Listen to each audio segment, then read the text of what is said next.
Olá pessoal, tudo bem aí? Tudo na paz por aqui. É o seguinte pessoal, eu recebi essa cena SketchUp de uma aluna nossa, tá?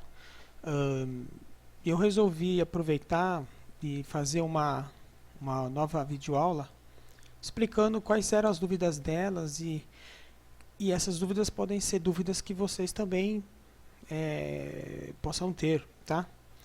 Ela mandou para mim uma ceninha de uma sala dela, de uma decoração, e ela precisava de uma cena diurna, mas com luzes ligadas, luzes spots do teto ligada, luz do abajur aí ligada. Ela dizia que a luz que sai do abajur era uma luz estava muito dura, tá? Não gerava sombras, etc. E disse que ficava muito escuro, etc. Então esse aqui é o arquivo dela, tá? E eu bati um render aqui. E é isso que nós temos aqui do render dela. Então, ela diz que a luz aqui do candeeiro está muito dura, tá? A parte aqui, o sol vocês veem que entra da janela que está aqui, e só que não espalha, né?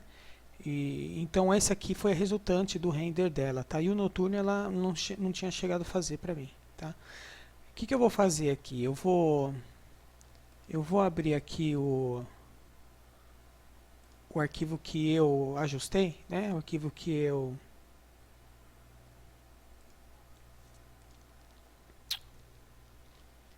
eu arrumei e vou mostrar o que eu fiz, quais foram as mudanças os ajustes que eu fiz no render, de modo a ficar,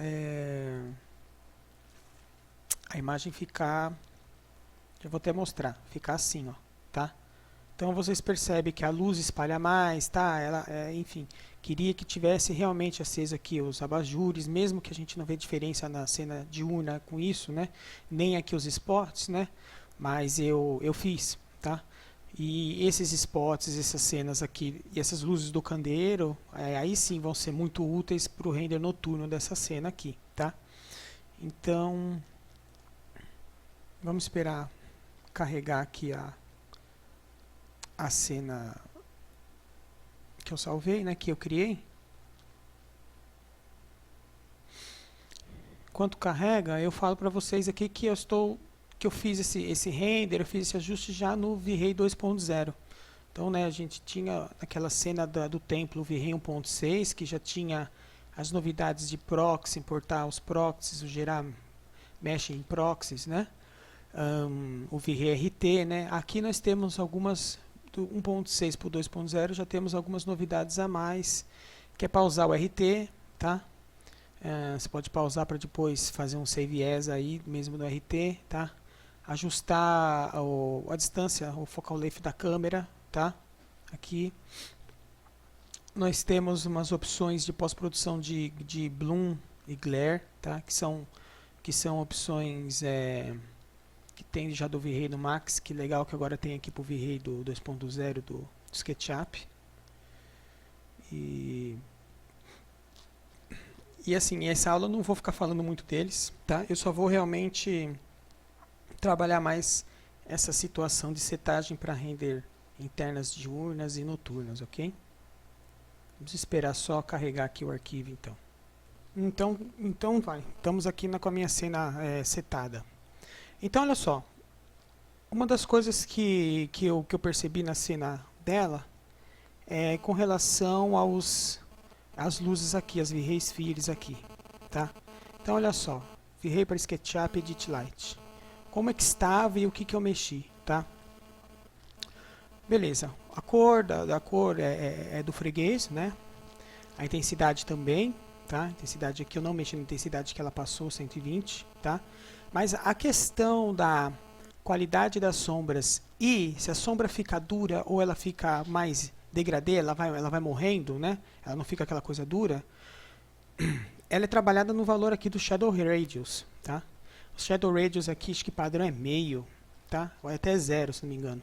O que eu fiz? Subi aqui para um valor 6, 5, 6, tá? E a qualidade das sombras, que é em Shadow Subdivision, não esqueça que eu estou falando aqui da luz que está aqui dentro do abajur, tá? Que é uma luz, uma V-Ray Sphere aqui, tá?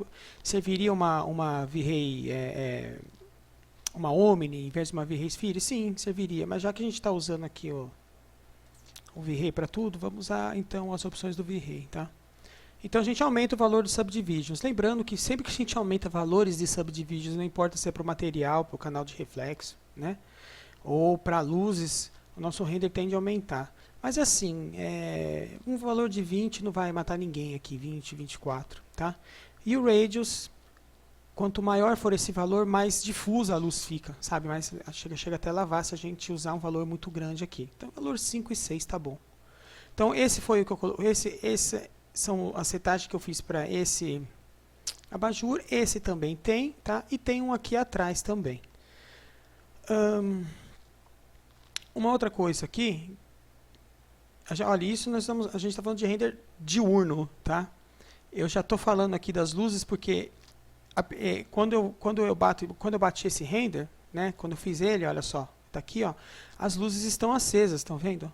Tá? Inclusive as do teto, que é um material emissivo, tá? É um V-Ray Light Material aqui, que eu vou explicar também como é que eu fiz ele aqui, tá? E aí depois eu vou explicar as setagens gerais aqui para não ficar aquele escuro aqui, tá? Para não, enfim, os ajustes de color mapping da cena, e depois a gente vai para cena noturna e só tem que ajustar uma ou duas coisinhas para já sair o noturno, tá? Então tá, então essa luz aqui do candeeiro é isso. Vamos aqui na minha visão. Deixa eu... Esse aqui é o V-Ray novo, né, cara? V-Ray novo, que é o SketchUp novo, né? Então, tem coisas aqui que eu nem cheguei a mexer, ó. Enfim, é isso aqui que eu queria mostrar para vocês. Olha, aqui nessa visão aqui, eu consigo ver aqui os meus spots de luzes, tá? Eu vou vir aqui no... Deixa meu SketchUp decidir o que ele quer fazer. Pronto. Vem aqui no meu baldinho. Vem aqui no meu conta-gota. Vou vir aqui, ó. Tá? E aí aqui eu selecionei realmente aqui que seria o vidro, ou aqui seria meu emissor de luz. Porque esse aqui é o material que eu criei, que é o material emissivo, tá? Então aqui o material emissivo, qual que é a diferença? Assim, podemos usar vários tipos de luzes. Sei lá, a pessoa pode colocar aqui aqui ser realmente um material de vidro, tá? Isso aqui é um inox que a aluna colocou. Aqui será um material de vidro e entre os dois aqui, entre o teto aqui, colocar uma Omni, tá? E aí colocar o valor, aumentar o multiplier e fazer iluminar da mesma forma. Depende de cada um, tá? Nesse caso, eu preferi criar logo um V-Ray Light Material, um emissive, tá? Criei um emissive, simplesmente eu acerto a cor e acerto o multiplier da luz aqui, tá? E pronto, na hora que vai bater o render, que é nesse caso aqui, ó, sabe, nesse caso, eu entendo que aqui tem um vidro e aqui tem uma luz e a luz aqui tá preenchendo esse material do vidro aqui, por isso que fica aceso, vamos dizer assim. Só que eu entendo assim, para que eu vou pôr o vidro e uma Omni se eu posso já usar um V-Ray Light Material, um emissive aqui de uma vez só, que vai tanto iluminar minha cena como dar a sensação de que está acesa, né, vai preencher todo esse espaço, tá? Então é por isso. Nesse caso, já a cliente aqui quis fazer diferente aqui. Então ela quis colocar realmente como se fosse uma lâmpada aqui. Então ela colocou uma luz esférica aqui, um V-Ray Sphere ou uma Omni Light aqui, tá? Cadê o meu? Aí. Então tá. Então é isso, pessoal, tá? Com relação a luzes, tá? Eu trabalhei com a Omni, tá? Tô com o V-Ray Sphere aqui e trabalhei com o emissive aqui, ok?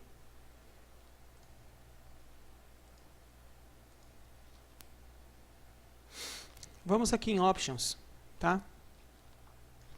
O V-Ray 2.0 tem umas coisas novas aqui para quem é preguiçoso, tá?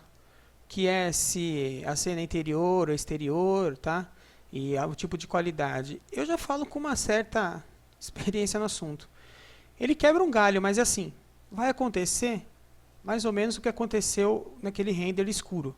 Porque aqui ele faz uma setagem, mas vamos supor, as setagens padrões do V-Ray, ela não mexe, por exemplo, no color mapping. Ele não mexe aqui nos valores, se é HSV exponencial, se é linear, tá? Ele não vai entender se seu Dark Multiply ou Bright Multiply vai precisar aumentar ou diminuir. Isso aqui você só vai saber quando você bater o primeiro render, tá? Então, isso aqui é um pouco enganoso, tá? Achar que simplesmente você selecionar aqui e vai sair exatamente como tem que ser, isso é assim, mentiroso, tá? Então é mais interessante vocês entenderem como funciona o V-Ray, tá? Do que ficar, como eu sempre falo, colocando aqui uma setagem e rezando para dar certo. Olha só. As cenas que aqui, lembra que aqui estava muito escuro, vinha a luz aqui, né? A luz aqui de fora do sol, né? E aqui ela não espalhava. O que é isso? Pessoal, isso aí é color mapping, tá? De novo, bendito color mapping, né? Color mapping, ele justamente faz esse controle de exposição. Então, novamente eu vou falar. Os valores padrões aqui, ó, são 1 e 1, tá? Perdão, o meu Skype aqui. E primeiro, HSV exponencial, eu uso ele, assim como eu falei na outra aula, para não estourar minha luz que vem lá de fora, que eu consiga pelo menos ver o V-Ray Sky lá fora, tá? Porque quando você usa o exponencial linear, você vê aquele branco entrando. Tem gente que gosta, tá? No meu caso, até para se eu for usar um plane atrás, tá? Com alguma imagem de paisagem, o HSV exponencial já vai ajudar mais, tá? Nesse caso, nem vou usar, mas como tem várias câmeras nessa cena, né? Tem câmera que vai estar contra a luz, tá? Que está vindo da janela. Então, eu uso o HSV exponencial nesse caso para isso. Mas aqui não é o mais importante. O mais importante é o Dark e o Bright. Entenda, o Dark Multiplier, quando você olha uma cena e você vê que tem lugares, por exemplo, a gente viu lá no outro render, lugares aqui onde está muito escuro, você vê que a luz não chega, tá? Você precisa aumentar o Dark Multiplier. Então, vamos supor, se aquilo ali ali está escuro, aqui é um valor 1 e está escuro 1, quando você aumenta para 2, ele clareia, ele multiplica por 2, ele vai clareando. Então, Dark é porque são as regiões escuras. E quando você começa a aumentar o valor, ele vai clareando as regiões escuras. E por que o Bright aqui está meio? Porque a luz do sol que entra aqui estava entrando e estava estourando. Aí o que você faz? Não é Bright, não é Light, né? Claro. Se é 1, eu diminuo para meio para diminuir, você entendeu? Esse estouro de luz. Então, essa é a brincadeira do Bright e do Dark Multiply que precisa ajustar, tá? Quando você olha uma cena, às vezes se você olha, por exemplo, aqui embaixo, você sabe que na escura, assim, se você olhar qualquer móvel da sua casa, você vai ver que numa luz natural como está aqui, se você olhar embaixo de um rack, alguma coisa, você vai ver que não é escuro do jeito que está saindo na sua cena. Então, precisa observar, tá? Observar e ver que não está real aquilo. Então, você faz o ajuste dessa exposição de luz pelo Color Map. Outra coisa, não esqueçam, quando a gente bate um render, ó, eu vou bater um RT aqui, tá? Deixa eu só ter certeza que eu salvei o meu Vspot aqui. Vsopt. Apesar dele deve ser a mesma coisa. Que já estava aqui, ó. Eu vou bater um RT aqui, ó. Uma outra coisa, pessoal, é o ajuste de gama 2.2, tá? Quando você coloca um render, você precisa ir lá no show sRGB. Vocês vão ver o que é. Para ver como é que realmente a cena tem que ser salva e como que realmente a cena vai ficar, tá? Enquanto ele está carregando aqui, eu vou falar de outras coisas. A câmera.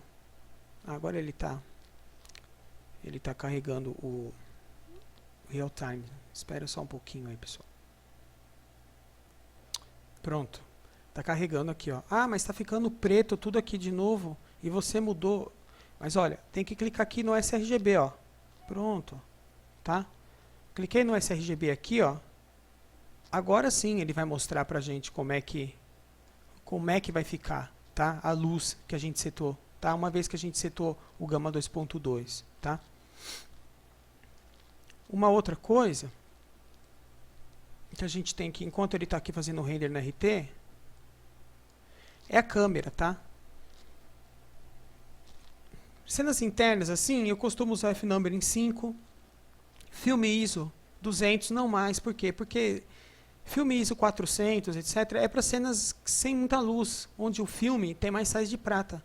Na aula de V-Ray Cam, eu explico a teoria de câmera, tá? Eu explico isso, tá? Você não pode salgar esse número muito, porque senão você vai ver a granulação na cena, tá? Então, aqui não é uma cena interna, mas é uma cena que entra em só abundância pela janela. Então, dá pra gente usar 200, 250, tá? E meu shutter speed 100. Também não diminuo muito esse valor do shutter speed. Eu tento evitar usar valores que não existem muito assim, sabe? Não tento apelar nos valores. Eu tento usar os valores que são valores reais, tá? Então, aqui, a gente vê que está aceso, né? A questão das luzes artificiais. Mas aqui que eu quero que vocês vejam aqui como a luz aqui está melhor distribuída. Aqui, com o RT, ele vai demorar mais, vai ficar renderizando aqui, mas já dá para vocês terem uma ideia aqui, antes de eu bater, né, o render final. O render final é esse aqui, tá? E é isso, pessoal. Aquela questão da luz, isso é uma coisa que eu queria falar para vocês, tá? Color mapping, tá? E uma outra coisa interessante é assim, eu não... Ó, presta atenção no meu Radiance Maps, né? 3530. Eu dificilmente eu uso o valor 50, 60, 100, tá? Não precisa, tá? Se eu já tenho bastante sol entrando, luz, eu não preciso forçar minha máquina de Radiance Map para se matar para fazer cálculo. Esses valores aqui que eu estou usando, tá? O Light Cache acho que até um pouquinho, 1500, ela estava usando acho que 2000, 1800 aqui, tá? Esses valores são os valores os quais eu cheguei nessa qualidade aqui. E cheguei rápido, tá? Esse é um i7, não demorou 5 minutos para fazer, tá? Então tá, pessoal, esse aqui é o render diurno, né? Vamos falar agora do render noturno. O que eu modifiquei só no render noturno aqui, tá bom? Eu vou abrir ele aqui. Então, olha só, nossa cena, carreguei a cena noturna, né? E aqui eu já estou mostrando para vocês a final dela aqui está com RT, tá? Só para a gente brincar um pouco aí enquanto eu explico. A cena final é essa aqui, tá? Já renderizada já, tá? Nesse caso, nós temos aqui a luz que entra nessa parede aqui, a cortina toda fechada, tá tudo fechado, tá? Então, realmente, quem está dominando essa cena aqui são os dois abajures e os spots do teto, ok? Então, olha só. Vamos lá. Environment. O valor aqui normal é 1, né? Que são o meu Sun e meu Sky, certo? Então, o que eu fiz? Eu diminuí bastante mesmo, 0.05 aqui o valor, tá? Se a gente quer fazer uma cena noturna, né, a gente precisa diminuir o skylight ou até desligar ele, tá? Nesse caso eu não quis desligar, eu quis realmente diminuir o valor do nosso ambiente, tá? Da nossa luz ambiente. Então, a primeira coisa que eu fiz para essa cena foi diminuir o GI, tá? Valor bem pequeno mesmo aqui, tá? A segunda coisa que eu fiz aqui é acertar a câmera, porque se tem pouca luz entrando, não tem aquela luz abundante de um dia de sol, certo? Então eu precisei ajustar algumas coisas. Então o F-number eu dei uma diminuída, tá? O ISO eu dei uma aumentada, tá? E o shutter speed eu dei uma diminuída, certo? Porque a gente não pode ter a mesma setagem de uma câmera para uma cena diurna ser a noturna, tá? Então eu sensibilizei mais aqui, aumentei mais o diafragma para entrar luz, tá? Então eu refiz o meu ajuste do Physical Cam aqui. E no Color Mapping? O Color Mapping eu usei já um outro tipo de leitura aqui. Eu usei aqui o Reinhard, que mistura o linear com o exponencial, deixei no valor meio de burn e não mexi no multiplier. Por quê? Porque nesse caso eu quis deixar o Color Mapping neutro, vamos dizer assim, e tentar ajustar. Como aqui é uma luz, aqui nessa cena noturna são luzes controladas, ou seja, estão estrategicamente posicionadas, não tem uma luz gigante que vem de um lado, né, e que entra dentro da sua cena. Então a gente aqui nesse caso não tem muito o que fazer ajuste de controle de exposição de Dark e Bright Multiplier nesse caso, tá? Como a luz já está uniformemente aplicada na nossa cena, tá? Então eu prefiro deixar em Reinhard aqui e fazer o ajuste no ajuste de câmera. E se eu sentir que a minha cena ainda está escura, aí o que eu faço? Aí eu faço como se fosse qualquer coisa real. Poxa, se aqui eu tenho uma lâmpada de 10 watts, eu ponho uma de 60, se tiver muito escuro, entendeu? Então, se eu não estou gostando da luz da minha cena, eu vou e aumento o multiplier das minhas luzes artificiais, tá? Então, olha, estava 120, né? Então eu já tinha aumentado aqui um pouco para 300. As minhas luzes emissivas do spot também, tá? Se eu chegar aqui, ó, só para vocês verem que legal a questão do VRT, né? Ó, mudei aqui a minha luz e vou aumentar aqui o meu. Deixa eu ver se o nosso, ó lá, o nosso VRT ele responde na hora, tá vendo? O que eu fiz? Mudei a cor da minha luz aqui e aumentei um pouco mais a intensidade dela, né? Então vocês já viram que aquele amarelado já saiu, já foi para um tom, tá vendo? Isso que é legal do VRT, tá vendo? A gente pode estar mudando em tempo real certas setagens, né? E ele vai nos responder em tempo real antes da gente bater o render final, ó. Então aqui eu vou pôr 1500 agora, só para vocês verem como que ele funciona, tá vendo? Tá? Então aí eu uso o bom senso e vou aplicando a minha intensidade da luz e a cor da minha luz de acordo com a minha cena, né? E vou ajustando, tá? Então aqui eu vou voltar aqui para a cor um pouco que estava mais quente, né? Bati aqui, ele vai me voltar ao normal, vamos dizer assim. Aí fica ao gosto do freguês, tá? Fica ao gosto do freguês. Fez isso, ficou bom, achou que tá bacana? Não esqueça, o RGB tá ligado aqui, hein, ó, tá? Porque eu tô usando o Gama 2.2 aqui, tá? Beleza, tá mais ou menos do jeito que eu quero. Aí eu paro o meu RT e aí eu bato o meu render normal. Bate o meu render normal, vai sair a minha cena aqui. Certo, pessoal? É isso, tá? Eu agradeço a Kátia pela essa cena aí e espero que essas dicas de ajuste de luz, meu, luz é tudo, viu, meu? Luz, uma boa luz setada no render, cara, chega até disfarçar alguns errinhos de projeto, alguma coisa assim, tá? Busquem sempre setar a luz, ter uma luz natural, que sempre vai ter um resultado bacana, tá? E é isso, pessoal. Espero que tenham gostado aí dessa explicação. Até a próxima aí. Fui!